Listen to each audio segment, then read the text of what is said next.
Olá! Servir a Jesus não deve ser uma missão solitária. Deus não nos chamou para sermos agentes independentes do restante do seu corpo, que é a igreja. Não há como ser cristão sem envolvimento, sem vida comunitária, sem relacionamentos interpessoais. A fé se dá também na dimensão do outro. E o autor de Hebreus nos dá algumas diretrizes quanto a esta questão tão preciosa para a fé cristã. Em Hebreus 10, a partir do verso 23, o autor diz: guardemos firme a confissão da esperança, sem vacilar, pois quem fez a promessa é fiel. No verso 24, ele continua dizendo: consideremos-nos uns aos outros, para nos estimularmos ao amor e às boas obras. E no 25 ele diz: não deixemos de congregar-nos, como é costume de alguns. Antes façamos admoestações, e tanto mais quanto vedes que o dia se aproxima. Aqui, a palavra de Deus nos dá 3 grandes imperativos. O primeiro é guardar. Guardar o quê? A certeza de nossa confiança. Deus é o mesmo ontem, hoje e o será para sempre. Ele não muda de ideia. As suas promessas feitas no passado, para mim e para você, ainda valem e não perdem a validade. Elas se cumprirão totalmente.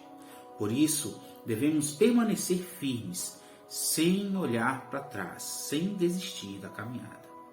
O segundo imperativo é encorajar uns aos outros, ajudarmos os demais a não desistirem na árdua caminhada.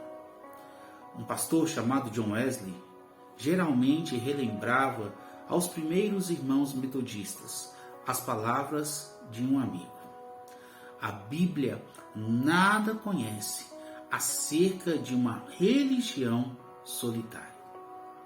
Isso nos ajuda a lembrar de qual deve ser o nosso papel e a nossa missão no corpo. Eu e você devemos sempre estar prontos a estender uma mão amiga e cuidar daqueles que padecem e que estão longe, precisando de encorajamento, precisando de força. E em último lugar, nós devemos permanecer unidos, buscar a comunhão uns com os outros. A igreja é um corpo, um rebanho, uma família. Nós não podemos viver isolados, não podemos ficar desigrejados, como tem sido costume de muitas pessoas em nossa geração. Pertencemos uns aos outros, assim como pertencemos ao Senhor, e devemos congregar-nos para servir uns aos outros. Esta é a dimensão dos relacionamentos. Exortar uns aos outros e sermos bênção um na vida dos outros. Caro amigo que me escuta, sei que passamos por dias dos quais não desejamos, por exemplo, ver ninguém, falar com ninguém, sequer sair de casa. Eu sei que há momentos assim.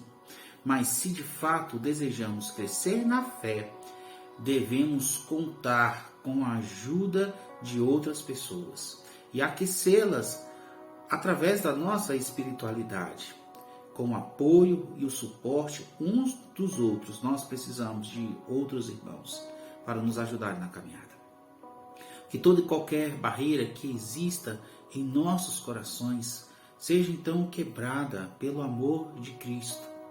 Caso você esteja desanimado, peça ajuda. Isso é tão importante. Grite por socorro. Muitas vezes eu fui socorrido por irmãos e amigos na fé, que foram instrumentos valorosos de Deus e me apoiaram em tempos de provação. Sem a ajuda destas pessoas, jamais conseguiria retomar a minha vida espiritual. Então, não lute só. E que Deus nos ajude a caminhar unidos e dessa forma, eu e você prosseguiremos sempre firmes, sem desanimar.